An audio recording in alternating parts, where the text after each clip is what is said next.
Just finished our Central Illinois Coaches Roundtable here at Memorial Stadium, and just thought we'd throw a football around to hang out for a little bit, talk some stuff off the cuff, not so serious on TV here. So state final is going to be here at Memorial Stadium this year, the pinnacle of all high school football.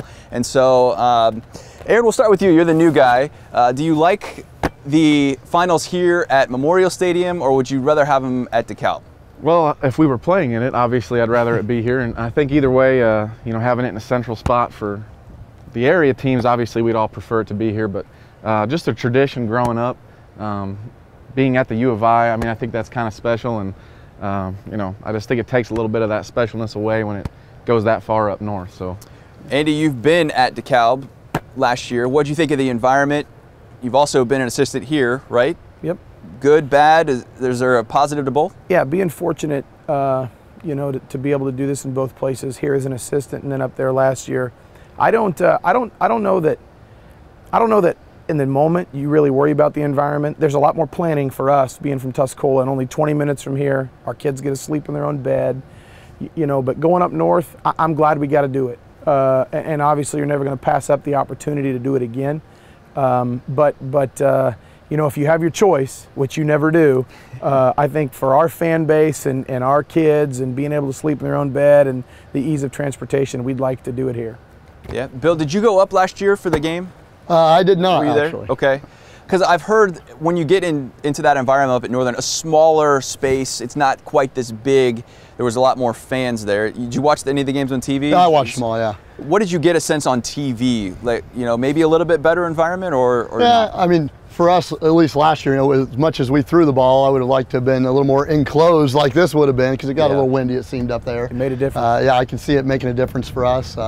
And like everybody said, you know, it's closer to home for the kids, and the atmosphere of just being at U of I think, special for the kids.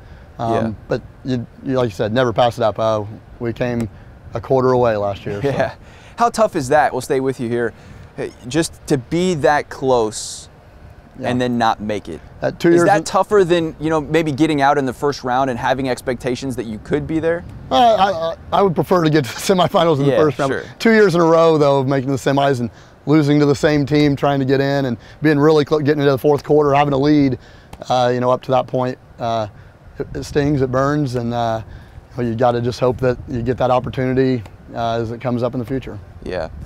Andy, you were right there, and I would guess that moment, you know, in those final moments of the game, you guys had the chance, you know, had several chances there. Is there a couple of moments that you look back on and say, man, I would have done it differently that way, or moments that, you know, still stick with you in hindsight? And hindsight's always easy, right? Because you're in that moment, it's tough. No doubt. You know, that early in the game, we had about 4th and about 7 inches just across midfield in the first quarter. And I elected to punt the ball away. We had the wind at our back at that time, or actually the wind in our face at that time, but we got off a nice punt. They fumbled the return, and we recovered the ball at the 13-yard line. Didn't capitalize on that drive, you know. And looking back, but there's so many things you can look back on and wish either would have went differently or you would have done differently. But you know, all in all, looking back on it, you want to win them. It was a great experience for our kids, and you know, our town, the memories the town makes going on that type of run with the kids, it's irreplaceable. So, you know, hopefully we'll do it again here soon. Aaron, how tough is that when you come into a new environment, you know, like you are right now, and the team's had success? You know, they go 6-4 last year.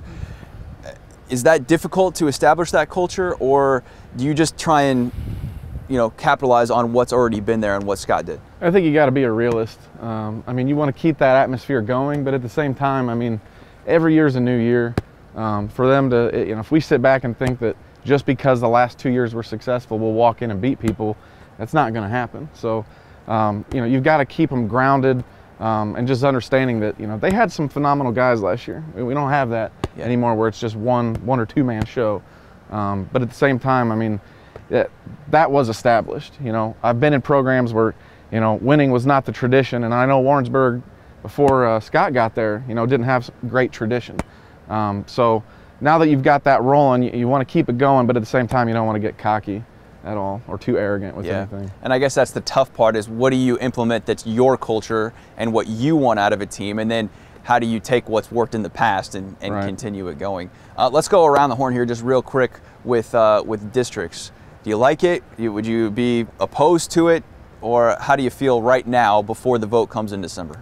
You know, I think there's positives and negatives to both sides of that, but as we were talking earlier, I mean, it creates a lot of issues in terms of travel with the young guys, the JV, the freshman games. And it's just something that it seems like we come up with new proposals every year, and you know, different schools have different opinions because everybody wants to get to the playoffs. But at the end of the day, I mean, I think it just puts too much stress on our transportation, and I'm not a huge fan of it personally. So it's designed to get you closer and have those issues be in the past, but in your sense, maybe that's not going to be the case. Right. I mean, because then it depends, you know, the size of schools that you're around. You know, there's some schools that they're going to have to travel pretty far to play somebody that, you know, is within their same size, but at the same time, you know, you don't want to end up matched up with a school 2 or 3 times bigger than you just because they're close by. Yeah. You know. Andy, what do you think? Work, not work? You know, the first school I look at that I think makes it difficult is Danville. Yeah. Danville's 6A. They're playing.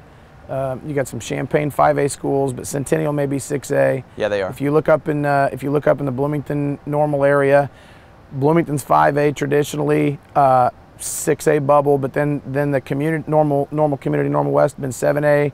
So where are they going to go? And so then 3 or 4 times a year they end up in suburban Chicago to try to find 6A schools inside their district. And so I think that's troublesome.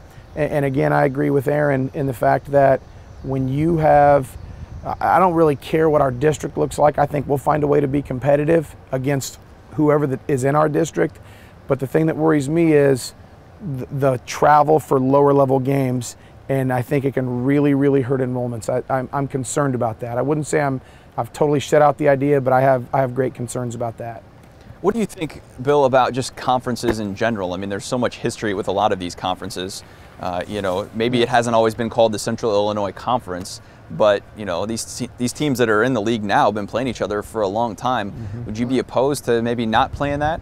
Well, I those think, type of teams? Yeah, we're kind of, when I've seen the district proposal, you know, and some of the areas you're going, it takes us many different directions. We're kind of outside of everybody else. So, I mean, we've been playing those teams for as long as I can, or as long as I've been in school. So we may end up playing none of them in this case, because it is a lot of small, you know, 1A schools and 3A schools. We may be one of the more only 2A schools in our conference, you know, in any given year. So we may miss out on playing all those schools. Well, and just for instance, you guys are 1A, 2A bubble. You went 1A last year. You guys 2A. Were 2A, and Warrensburg was 3, right? 1. No, you were 1? I thought they were 1A last year. Were they 1? Okay, 1A. So my fault there. So you guys would maybe play each other, but you would never play each other here, right? Yeah, I think in the district format it shows us going 2A most generally. Okay.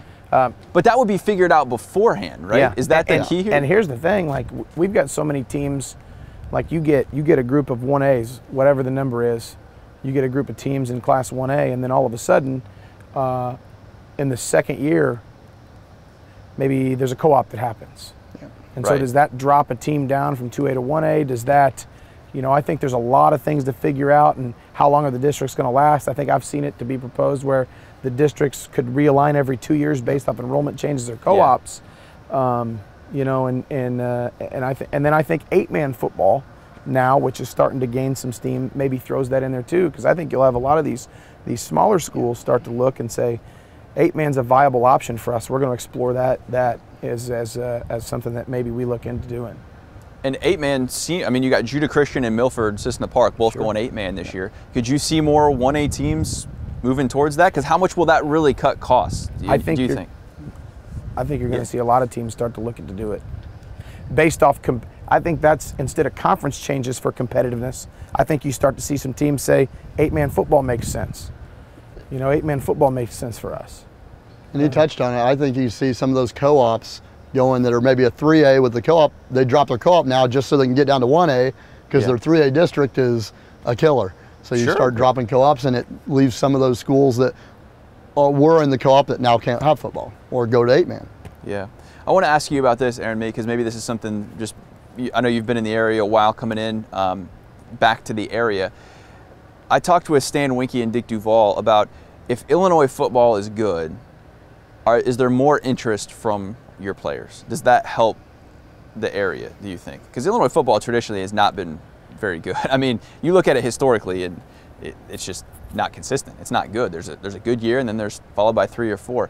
If Illinois football was better consistently, would that help your team and your program? I mean, I think it would get a little more interest in football for sure. I mean, it's I can remember as a kid when Kurt Kittner was out there and Brandon Lloyd and those kind of guys, and you know, when they were good, yeah, you're watching it more on TV. But I think this generation of kids, there's a lot of things to do. I got at least a lot of my kids that they don't necessarily watch a lot of football on TV. They're playing Fortnite most of the time and into their video games. But if you have a team locally like this, you know, the big Division I school in the state, if they're good, and I think kids pay attention, grow up idolizing those guys, and yeah, you know, down the road I think it would help. But I think it's just in general the culture's been, at least where I've come from, is it's hard to get kids taking a lot of interest in that, and it's not as much as it seems like it used to be. Yeah, Bill, how do you feel like the culture of football is as a whole in Central Illinois? Yeah, I think it's, you know, like you said, if you get that program here built up, it continues to grow interest. And you touched on Fortnite there a little bit. You got to make football funner than Fortnite. It's easy to sit inside and play video games in the air conditioning and eat pizza, and it's hard to go out and play football sometimes. So it's got to be the funnest thing for them, and if you can continue that, you can build up a program, I think.